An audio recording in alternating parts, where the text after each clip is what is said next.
ძალიან მარტივი პრინციპი სინათლის სხივის არეკლის შესახებ.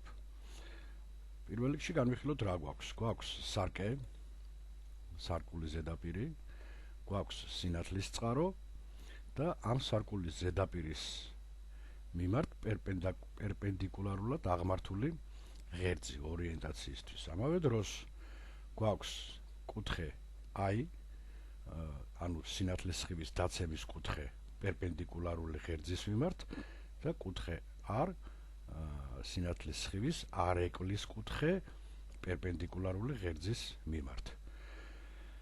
მნიშვნელოვანია დავაფიქსიროთ ერთი მომენტი, რომ ეს ორი კუთხე აუცილებლად ერთმანეთის ტოლი იქნება ყოველთვის, ნებისმიერ სიტუაციაში.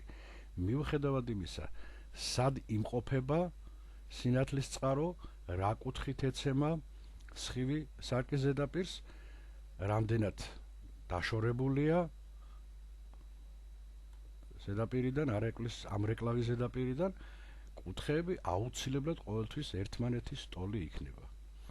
ეს ძალიან მარტივი პრინციპია, მისი დამახსოვრება ძნელი არ არის.